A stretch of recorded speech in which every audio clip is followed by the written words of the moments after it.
value involved in the transaction. To anyone who believes we will honor our pledge, that loan agreement or mortgage is now a portable, exchangeable, and saleable piece of paper. It's an IOU. It represents value and is therefore a form of money. This money the borrower exchanges for the bank's so-called loan. Now, a loan in the real world means that the lender must have something to lend. If you need a hammer, my loaning you a promise to provide a hammer I don't have won't be of much help. But in the artificial world of money, a bank's promise to pay money it doesn't have is allowed to be passed off as money, and we accept it as such.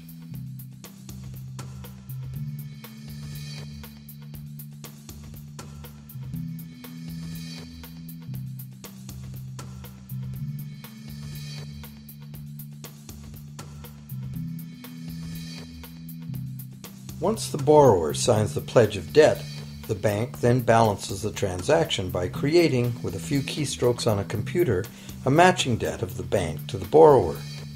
From the borrower's point of view, this becomes loan money in his or her account, and because the government allows this debt of the bank to the borrower to be converted to government fiat currency, everyone has to accept it as money. Again, the basic truth is very simple. Without the document the borrower signed, the banker would have nothing to lend. Have you ever wondered how everyone, governments, corporations, small businesses, families, can all be in debt at the same time and for such astronomical amounts? Have you ever questioned how there can be that much money out there to lend? Now you know, there isn't. Banks do not lend money.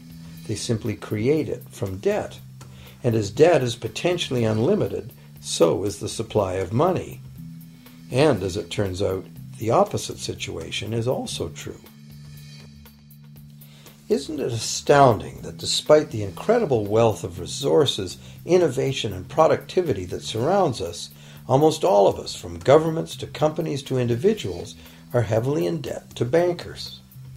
If only people would stop and think, how can that be? How can it be that the people who actually produce all the real wealth in the world are in debt to those who merely lend out the money that represents the wealth? Even more amazing is that once we realize that money really is debt, we realize that if there was no debt, there'd be no money.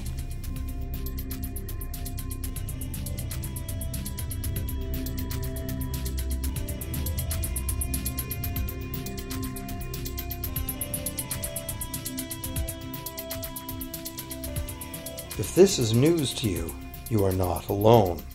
Most people imagine that if all debts were paid off, the state of the economy would improve. It's certainly true on an individual level. Just as we have more money to spend when our loan payments are finished, we think that if everyone were out of debt, there would be more money to spend in general. But the truth is the exact opposite. There would be no money at all. There it is. We are totally dependent on continually renewed bank credit for there to be any money in existence. No loans, no money, which is what happened during the Great Depression. The money supply shrank drastically as the supply of loans dried up.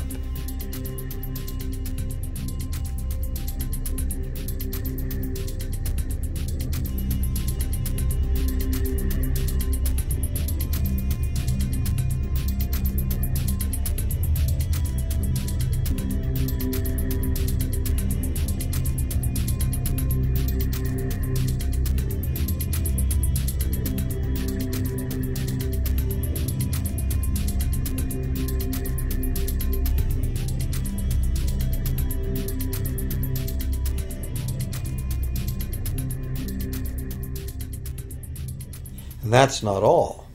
Banks create only the amount of the principal. They don't create the money to pay the interest. Where is that supposed to come from? The only place borrowers can go to obtain the money to pay interest is the general economy's overall money supply. But almost all that overall money supply has been created exactly the same way, as bank credit that has to be paid back with more than was created. So everywhere there are other borrowers in the same situation, frantically trying to obtain the money they need to pay back both principal and interest from a total money pool which contains only principal.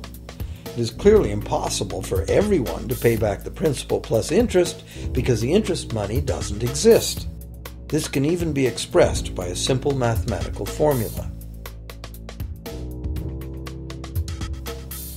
The big problem here is that for long-term loans such as mortgages and government debt, the total interest far exceeds the principal. So unless a lot of extra money is created to pay the interest, it means a very high proportion of foreclosures and a non-functioning economy. To maintain a functional society, the rate of foreclosure needs to be low. And so, to accomplish this, more and more new debt money has to be created to satisfy today's demands for money to service the previous debt. But of course, this just makes the total debt bigger, and that means more interest must ultimately be paid, resulting in an ever-escalating and inescapable spiral of mounting indebtedness.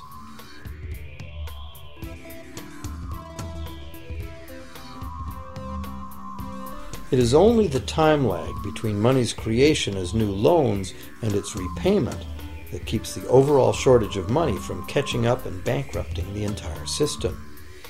However, as the bank's insatiable credit monster gets bigger and bigger, the need to create more and more debt money to feed it becomes increasingly urgent. Why are interest rates so low? Why do we get unsolicited credit cards in the mail? Why is the U.S. government spending faster than ever? Could it be to stave off collapse of the entire monetary system? A rational person has to ask, can this really go on forever? Isn't a collapse inevitable?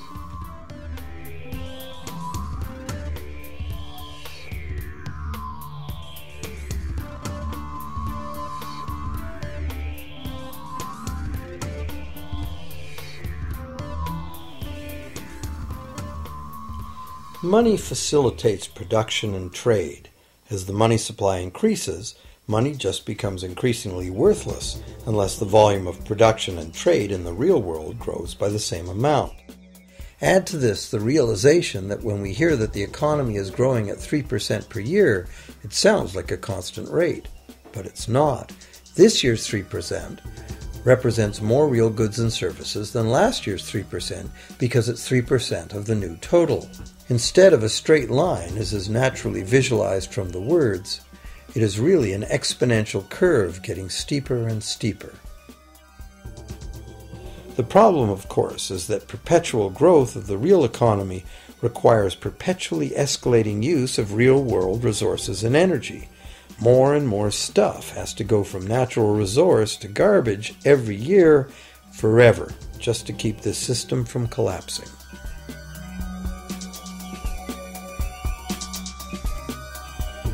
What can we do about this downright scary situation?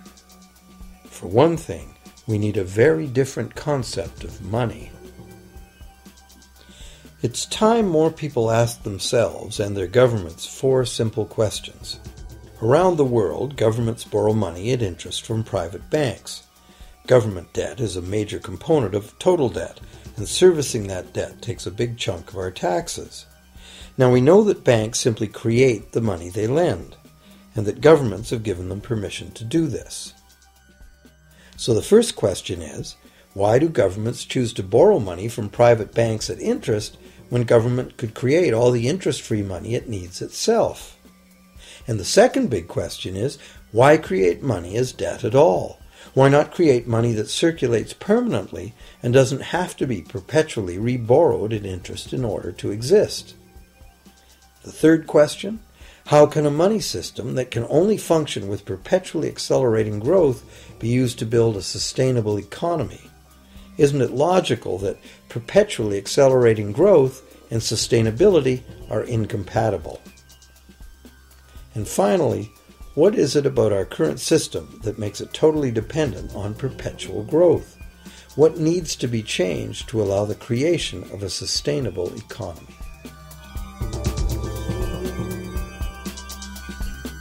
At one time, charging any interest on a loan was called usury and was subject to severe penalties, including death. Every major religion forbade usury. Most of the arguments made against the